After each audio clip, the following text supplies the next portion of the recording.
अस्सलाम वालेकुम जी। कल 14 मार्च है और 2025 में 14 मार्च को जो है वो चांद ग्रहण लगेगा। चांद ग्रहण जो है वो यूरोप के कंट्रीज में जो है वो नजर आएगा, पाकिस्तान में वो नजर नहीं आएगा क्योंकि वो हमारे जो टाइम है वो दिन का टाइम इसके लिए होगा। तो चूंकि हमारा जो है वो डे एंड नाइट का टाइम जो है वो डिफरेंट है यूरोप के कंट्रीज से, तो इसलिए वहां पर जो है ये देखा जाएगा और पाकिस्तान में और ईस्ट वाली साइड पे ये देखा नहीं जाएगा। लेकिन बहुत सारे लोग जो है हम बड़े हुए हैं, जाहिर है हमारे जो बड़े हैं हम ये सुनते आए हैं उनसे, जैसे जैसे हम बड़े हुए हमने अपनी उम्र गुजारी, हम बचपन से सुनते आ रहे हैं, हमारे बुजुर्ग कहते हैं, हमारी बुजुर्ग खवातीन कहती हैं, नानियाँ दादियाँ अम्मियाँ ये सब कहती हैं कि इसके बहुत बुरे असरात होते हैं और ख़ुसूसन हामला औरतों के लिए ये बहुत खतरनाक होता है। हामला औरत के लिए उसके बच्चे के लिए बहुत खतरनाक होता है। इसमें कहा जाता है कि सिर्फ माँ ही नहीं बाप को भी जो है वो एहतियात करनी पड़ती है और हामला खवातीन के लिए बहुत ये एक बड़ा जो है वो मसला बन जाता है कि उनको बंद रहना है, उनको चलते फिरते रहना है, उनको सूरज या चांद की तरफ नहीं देखना और उनको कोई तेज धार चीज इस्तेमाल नहीं करनी, सुई धागा कैंची छुरी चाकू इस तरह की चीजें इस्तेमाल नहीं करनी। अगर वो इस तरह की चीजें इस्तेमाल करेंगी तो उनके उंगली या कोई जिस्म का हिस्सा जो है वो कट सकता है, कटा हुआ हो सकता है। अगर वो उनको चलते फिरते रहना है, अगर वो लेट जाएंगी तो कहीं दाग आ जाएगा जिस्म पर या कोई माजूरी आ जाएगी। अगर वो किसी दूसरे तरीके से लेटेंगी बैठेंगी तो इस तरह से बच्चे को मसला बन जाएगा। तो अक्सर ऐसा होता है कि चांद या सूरज ग्रहण का जो मरहला होता है इसके लिए जो वक्त दरकार होता है वो काफी तवील होता है, जिसकी वजह से जो है वो हामला खवातीन को पहले जमानों में जो है चलते फिरते रहने के लिए कहा जाता था, बेशक वो थक जाए, बेशक कुछ भी हो इस तरह से। तो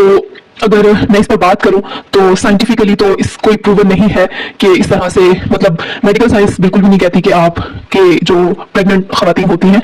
उनको इस तरह से कोई मसला हो सकता है या बच्चे पे कोई इफेक्ट इसका हो सकता है, तो इस तरह से नहीं कहा जाता। और हमारे यहाँ पर इसको आप तवहम परस्ती कह सकते हैं या फिर इसको वही बातें जैसे कि हमारे बड़े जो कहते आए हैं, बुजुर्ग जो कहते आए हैं, हम लोगों ने बिना दलीलों के या बिना किसी चीज के उसको मानना शुरू कर दिया और हम लोग उसको आखिर तक जो है उसी पर अमल करते आए हैं। तो अब बाज़ दफ़ा ऐसा हो जाता है, कोई कोइंसिडेंस हो जाता है तो लोग यही कहते हैं कि इसने एहतियात नहीं की, इसने बुजुर्गों की बात नहीं मानी, तो इसलिए इसके साथ ऐसा हो गया और आखिरकार देख लिया उसके बच्चे की माजूरी का सबब जो है यही बना। कुछ लोग तो ऐसा भी कहते हैं कि अगर बाप ने सिगरेट पी लिया तो बच्चे की उंगलियां जुड़ी हुई हो जाएंगी या एक्स्ट्रा कोई उंगली आ जाएगी या कोई हिस्सा जला हुआ होगा।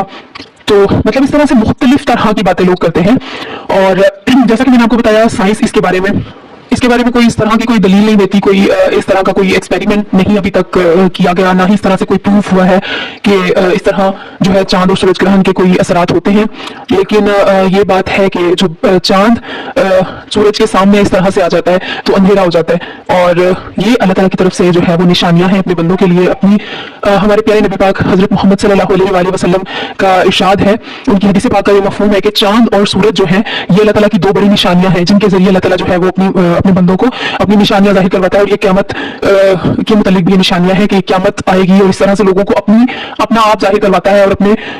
अपना जो है इस तरह से। जो अब जो चांद और सूरज है आपसे सल्लम ने इनके मुतालिक कहा कि अगर इनका ग्रहण लगे तो तुम 2 रकात नफल नमाज अदा करो, लेकिन ये नफली नमाज है ये भी बहुत जरूरी नहीं है। हाँ, इसके लिए आपसे सल्लम ने तौबा इस्तग़फ़ार की है और बताया है कि जब इस तरह से वो तो आपसे सल्लम फौरन से नमाज अदा किया करते थे वुजू करके और 2 नफल जो है वो अदा किया करते थे और अल्लाह ताला से तौबा इस्तग़फ़ार किया करते थे और लोगों को भी यही तलकीन किया करते थे। और ये सब इसलिए था क्योंकि क़यामत की निशानियां हैं, अल्लाह ताला की ज़ात की निशानियां हैं, तो इसी तरह अल्लाह ताला ने इनको जाहिर किया है। और ये ग्रहण लगने का मतलब भी यही होता है कि क़यामत एक दिन आएगी और लोग अल्लाह ताला की तरफ वापस मुड़ जाएं और इस तरह से ये सब होता है। तो इस तरह से कुछ लोग ये भी कहते हैं कि आप जो मेटल की चीज़ें होती हैं उनमें से रेज जो है वो निकलती हैं, सूरज और चांद की जो रेज है वो खतरनाक होती है और इस तरह से उनसे रेज निकलती है तो उनसे आप बच के रहें, चांद और सूरज की तरफ ना देखें। इससे साइंस मना करती है कि आप जब ग्रहण लगे तो उसकी तरफ ना देखा जाए, वो किसी के लिए भी है, वो बच्चा, वो बुजुर्ग, वो बड़े जवान, बूढ़े, हामला और कोई भी मर्द और औरत, बच्चा, बुजुर्ग, वो कोई भी उस वक्त में जो है वो चांद को ना देखें क्योंकि इससे हमारी आंखों पर असर पड़ सकता है, हमारी स्किन पर भी असर पड़ सकता है। तो ये सब हो सकता है और इसके लिए ये है कि आप इस चीज़ से एहतियात करें, मेटल वाली जो चीज़ें होती हैं उनसे एहतियात करें, उनको अपने कमरे में ना रखें, अपनी खिड़कियाँ और दरवाजे वगैरह बंद रखें और बिला ज़रूरत बाहर ना निकलें। इसके अलावा इस तरह का जो है कोई एहतियाती तदाबीर नहीं है और ज़्यादा इसमें परेशान होने की ज़रूरत नहीं है।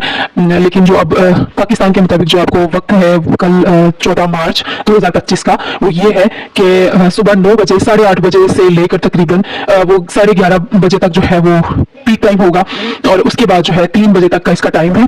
3 बजे जो है वो सूरज चांद ग्रहण जो है वो खत्म हो जाएगा और पाकिस्तान में ये नजर नहीं आएगा, बल्कि ये यूरोप कंट्रीज में, यूरोप के ममालिक में नजर आएगा, पाकिस्तान में ये नहीं नजर आएगा।